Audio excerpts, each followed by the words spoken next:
Welcome back. You're watching NewsX with me, Devika Chopra. Top focus right now remains the Pune Porsche case. In the latest development in the accident, police have now alleged that there has been a blatant attempt at a cover-up by the family of the teenager who has been accused in the matter. Police Commissioner Amitesh Kumar has made a big revelation. The blood samples of the 17-year-old boy were thrown into a dustbin and replaced with another person's samples on the directions of a doctor from Sassoon General Hospital. Two doctors have been arrested for tampering with the blood samples in this case, which resulted in a negative alcohol report of the accused boy.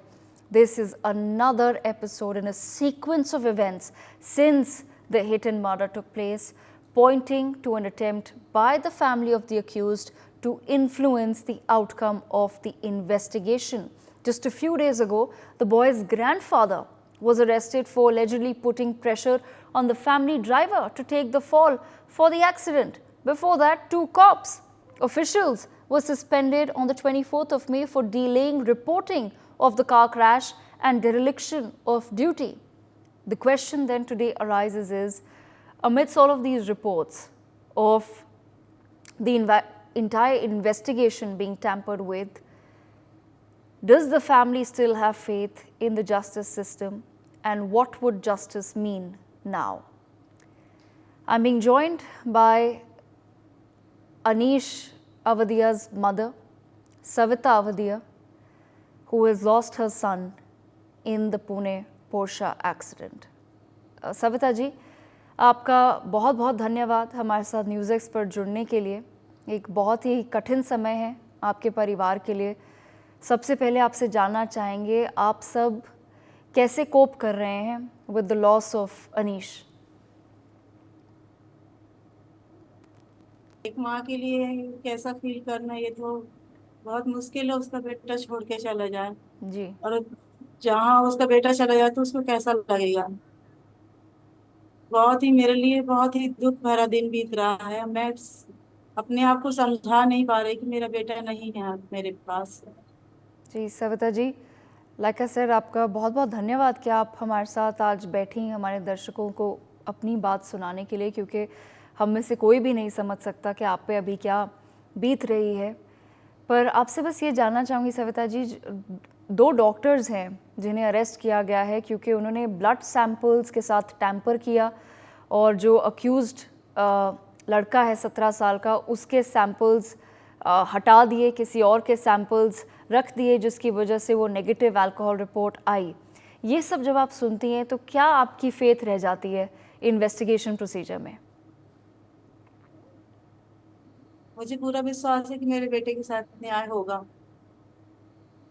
Maharashtra सरकार काफी ध्यान दे रही है इस बात जी, की। मुझे बहुत अपने बेटे के लिए बहुत ज्यादा विश्वास हो रहा है कि उसे न्याय जरूर मिलेगा। absolutely. And of course, as Savita ji is pointing out that Maharashtra government is now really looking into the matter. But Savita ji, कहीं ना कहीं जब आप ये रोज़ सुनते हैं या देखते हैं कि जो अक्यूज्ड की फैमिली है वो सब कुछ कर रही हैं ताकि उनका जो घर का बेटा है वो सेफ रहे, वो जेल ना जाए, जब आप ये सब पढ़ती हैं और देखती हैं, क्या महसूस होता है आपको? सभी आया और दुख भी हुआ इस बात का, क्योंकि वो भी किसी का बेटा है। इसलिए मैं ज्यादा कुछ उसके लिए नहीं बोलूंगी। बस उसने बहुत बड़ी गलती की है। उसके परिवार वालों ने संस्कार दिए नहीं। उसको जी, कार तो दे दिया उन्होंने चलाने के लिए, लेकिन संस्कार बिल्कुल भी नहीं दिए हैं। थोड़ा संस्कार भी दिए होते तो शायद आज बेटा मेरे पास होता मेरा। जी, जी सविता जी, आपने सही कहा। पर सविता जी, आप अभी कह रही थी कि महाराष्ट्र गवर्नमेंट है, महाराष्ट्र सरकार जो है वो काफ़ी प्रोब को बहुत सीरियसली ले रही हैं। जैसा कि मैंने कहा, रोज़ ऐसी अनफॉर्चुनेट रेवलेशंस हो रही हैं कि जो इनिशियल स्टेज था इन्वेस्टिगेशन का, बहुत कोशिश की गई कि वो सैबोटाज हो जाए, बहुत करप्शन उसमें दिखी, पर धीरे धीरे हम देख रहे हैं कि कुछ बदलाव आ रहा है। डॉक्टर्स जो करप्ट थे वो सस्पेंड किए गए हैं, कॉप्स को सस्पेंड किया गया है। क्या कहीं ना कहीं अब आपको लगता है कि आपको जस्टिस मिलेगा, आपके बेटे को जस्टिस मिलेगा? जैसे जैसे चीजें सामने आती जा रही हैं, मुझे बहुत विश्वास होता जा रहा है कि मुझे न्याय जरूर मिलेगा। जी, एंड इसी विश्वास पे आज आप हमारे साथ बैठी हैं सविता जी, वो भी मैं जानती हूँ क्योंकि आपने अपना बेटा खो दिया है। अब अनीश नहीं रहे इस दुनिया में, पर कहीं आपको कुछ लगता है कि शायद सोसाइटी को कुछ बदलाव लाना चाहिए आपका लॉस देखकर? 16 साल से और 18 साल के बीच जो ये रखा गया था कि जैसे अडल्ट नहीं माना जाएगा, उसको नियम को कानून को लागू करना चाहिए कि 16 साल के बाद अगर कोई बच्चा ऐसी हरकतें करता है तो उसे पूरा अडल्ट का ही केस उस पर चलना चाहिए। जी, absolutely. At the same time Savita ji, अ, ये तो आपने कहा कि ऑफ कोर्स जो अक्यूज्ड हैं उन्हें एज एन अडल्ट ट्राई किया जाना चाहिए, पर कहीं ना कहीं जो भारत के लोग हैं वो काफ़ी आउटरेज्ड हैं after learning about the death of your son and of course his friend as well on the bike. There is a lot of outrage on the streets, on social media. क्या lesson आप चाहेंगी कि हमारे देश के जो parents हैं वो सीख पाएँ इस सब से जो हुआ है? को अपने बच्चों की तरफ बहुत बहुत ध्यान देना चाहिए। बच्चों को ये समझाना चाहिए कि जब तक आप अपनी एज तक ना पहुंच जाए ऐसे कोई भी काम ना करें। बच्चों को संस्कार भी देनी चाहिए। बस पैसा आने से बच्चे बच्चे लोगों को ये नहीं दे सोचना चाहिए कि वो बड़े हो गए हैं अभी। माँ बाप को ये संस्कार भी देनी चाहिए, समझाना चाहिए। जी, सविता जी, बहुत बहुत धन्यवाद। Before we let you go, आपसे एक चीज़ और पूछना चाहेंगे कि अगर अनीश आज आपको अभी सुन सकते तो आप उन्हें क्या बताना चाहेंगी? बस यही देना चाहूंगी कि वो जहाँ भी है, वो जहाँ से भी अगर मुझे सुन पा रहा है तो उसको यही बोलूंगी वो खुश रहे। उसके लिए सारा सारा संसार खड़ा है उसको न्याय दिलाने के लिए। सभी लोग, पूरा देश उसके लिए खड़ा हो गया है आज। वो उसको भी अच्छा लग रहा होगा कहीं से कि उसकी जो जान गई है उसके पीछे। ऐसा नहीं कि लोग भूल गए उसको, उसको सारे लोग याद कर रहे हैं। जी, absolutely Savita ji, thank you so much हमसे बात करने के लिए, हमारे दर्शकों को अपने जो आपके मन में है अभी जो चल रहा है वो बताने के लिए। And of course we hope that there will be a speedy delivery of justice in this Pune murder case. But what really is the case forward now? I want to take a moment to bring in our guests as well. We have Mr. Faninder, who's a forensic expert, Mr. Sanjay Sahai, former ADGP of Karnataka, also with us on the broadcast. Let me take this conversation forward with Mr. Sahai. Mr. Sahai, as far as this particular case is concerned and the sort of revelations that are coming out on a daily basis from Pune of the corruption of the cops, the corruption of the forensic team, the corruption of the doctors, you have corruption of at all levels possible, wherein this so-called influential family is trying at every level to manipulate the entire process. If there was no social media and public outrage, this possibly would have gone a very different direction, this entire case. It is only because people are outraged that they have shed light on what really is going wrong. But given that somewhere it feels that the investigation is now back on track, what do you think need to be the next big steps? So first and foremost, my heartfelt condolences to the mother of the victim who had to face this unfortunate day because of a very man-made sort of an accident. And if you take the story a little bit backwards, I think even the registration of the vehicle was not done. And we have ANPR enabled cameras, automatic number plate enabled cameras in the city like Pune. And for last 3 months, this boy has been driving all around the place. I don't know even today whether that pieces of information which will be available at the public CCTV camera footages has been pieced together to bring in a rock solid evidence as to what has transpired in last 3 to 4 months. Literally having a blind eye to what has been happening on the roads. So that is from where we need to start. Secondly, there's RTO. Now, when the registration has not been done, how has this been happening? And we have a WAN database and we have a variety of other things to enable a nature of enforcement and implementation of a manner which can be done today, which is technology enabled. Now, putting these two facts aside, which actually led to the nature of accident as it happened and the accentuation of all the things which are bad in our criminal justice system, I think they have all come to the fore.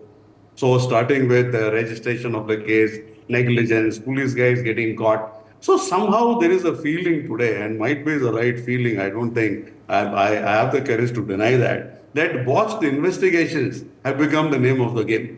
And technical enablement of investigation by a forensics, I think Phanindra will bail me out while when he speaks as to how much forensics can do for it. And the footage of that particular day will also give you enough and clear, substantiated evidence supported by forensic as to what has happened. I have already read in the public domain that the club CCTV video footage, club or the bar where he had gone, that video footage is not there. And real sincere efforts have been made all throughout the investigation of this case to bring it off the rails. Now that it is back to shape is only, I think, one part of the story. If it really comes back to shape and if we are able to bring in a charge sheet which is completely foolproof, how it can be foolproof, I think any of the experts like us will be able to tell you, and people in the police force, they know very well how it can be made foolproof. So until unless that effort is made, in the manner it should be, bringing in all the pieces of evidence.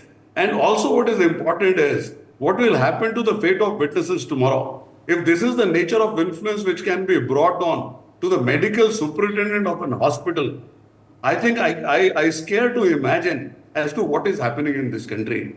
And what you said, I go 100% with that, or might be more. That if not for social media and the nature of focus which has been brought to this particular accident, I don't think it would have been unraveled in the manner it has been. So that brings us to the other part of the question, that India being the capital of fatal accidents in the world, how we view fatal accidents and what would be the fate of thousands and thousands of fatal accident Yes. cases across the country. Okay. So that is the harsh reality, and we are not ready to see this as at the way we should be. The system is broken undoubtedly. Now that we have reached somewhere where we can say the actual investigation started, and might be most of these corrupt guys have been weeded out, at least out of this investigation. So all the technical details, circumstantial evidence, witnesses, all Okay. have to be pulled in Okay, to but- bring in a charge sheet at the earliest possible time and Yes. make it a completely foolproof case, and a prosecutor who is of a great legal yes. stature, who will see it Mr. Sai- through the judiciary. Mr. Sai, at the same time, what really is then the possibility of the accused in this matter being tried as an adult? Because that really is the big demand at this point in time. Could you please repeat? So what is the possibility of the accused being tried as an adult, as that is the big demand at this point in time? That is a big demand which started from the days of Nirbhaya, and I think that will be sorted out by the judiciary only. That process will be able to tell us. But anybody who is into this sort of an offense, I think he needs to be tried as an adult, and he's already more than 16 years of age.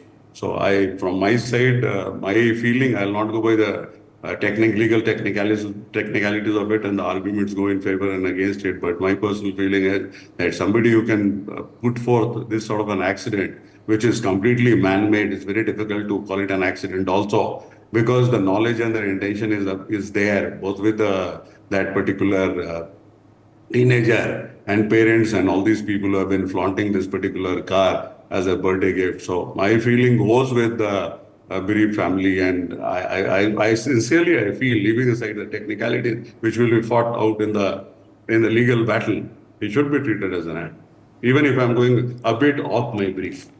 Okay, all right. Mr. Phanindra, bring you into the conversation, sir.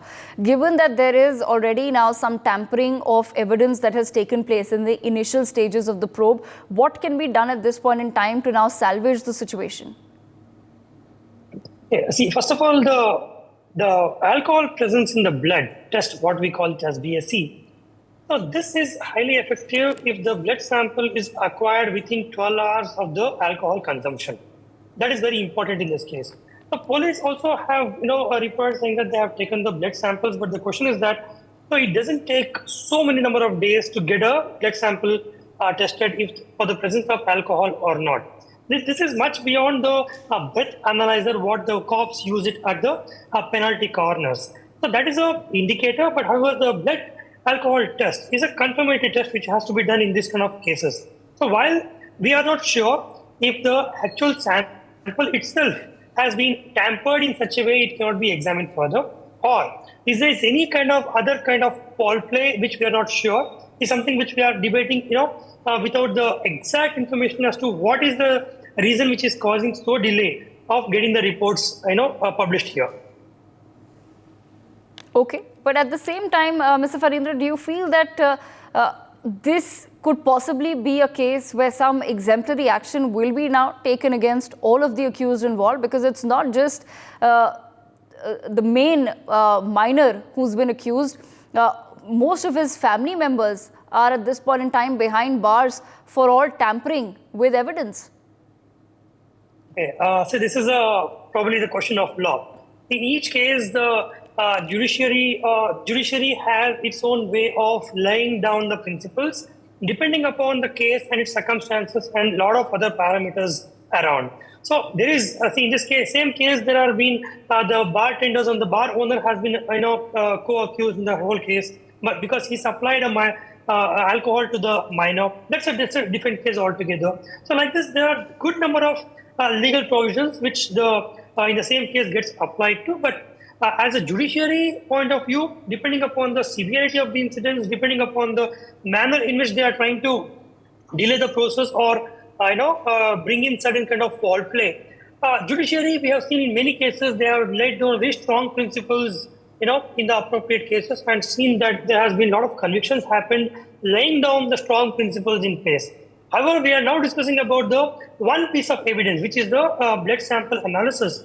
But however, each and every part of the investigation adds on to the whole investigation process, which makes the whole case as a complete evidence. Otherwise, every single bits and pieces what we are discussing right now will add on to corroborative evidence. See, the video footage is what was seen that the person is served with the alcohol. That's a corroborative evidence. He consuming it is again a corroborative evidence, but his blood sample should also be indicated with the medical test on this. So like this, every piece is a evidence which actually corroborates to make it look like a very big evidence before the court of law. And I see a lot of possibilities in this kind of cases where the judiciary will come very strong with the nature of samples what we're presenting before the court of law.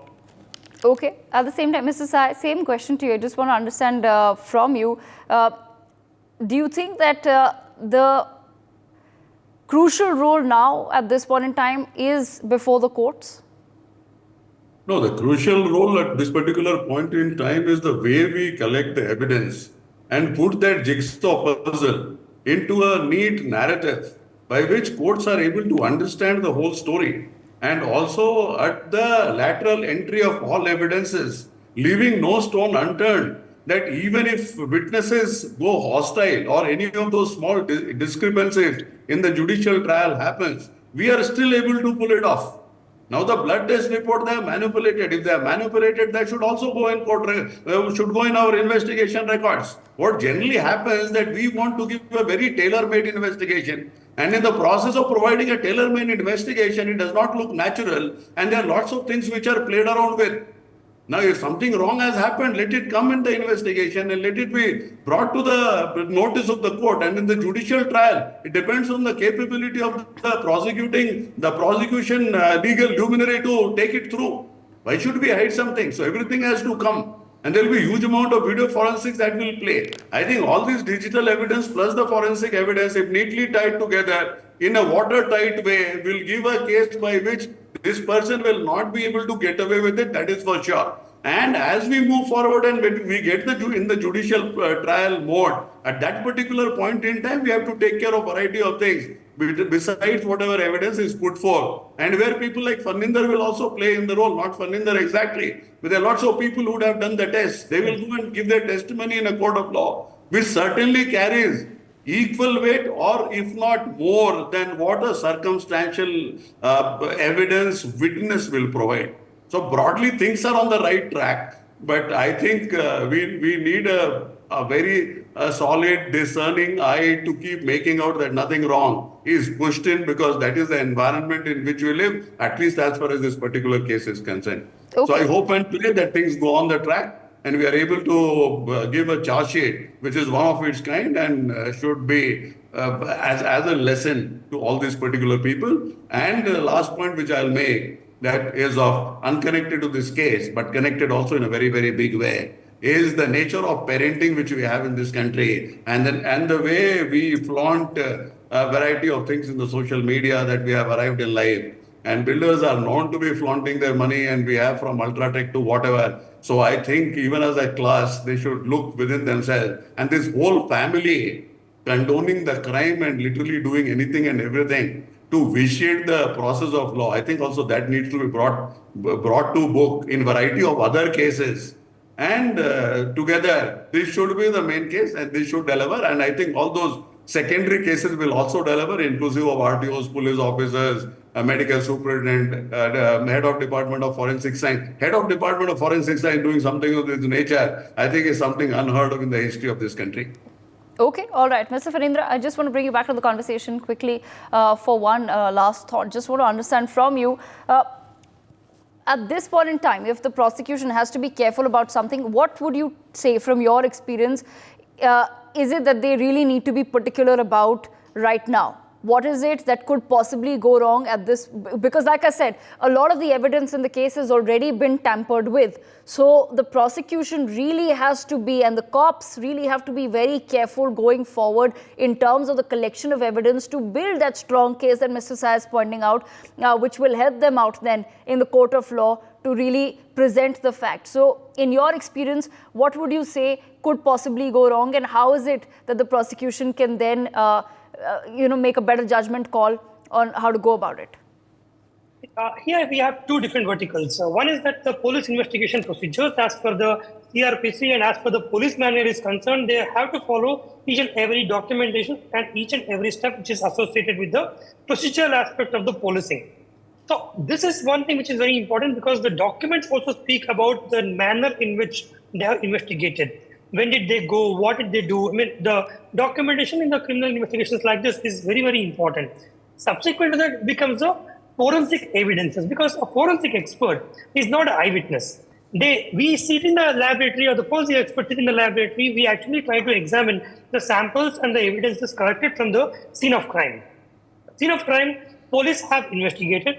They have corroborated the witnesses' statements and other corroborative evidences, which could include the video footages or the statements of the people who are working in. So a lot of things associated with that. So in addition to the police investigation and other people who have been the witnesses in the case, it should corroborate with the forensic findings. So forensic findings becomes a second vertical in the case, because when police have to ascertain this is the sample seized or recovered from a particular scene of crime, that need to be verified by the forensics. So investigation and forensics both has to go hand in hand, so that we make the legal procedure strong. And if such things are given to the prosecution with the combination of good investigation, documentation, and the forensic evidences, this case can be, I mean, not just this case, any case would have been, they can actually take it very easy before the judiciary is what my opinion is. Okay, all right. I thank both of our guests for joining us to give their thoughts and perspective on what becomes the most crucial aspect of the Pune hit and murder case, which is, of course, the collection of evidence and the further investigation into the matter. On that note, a very short break.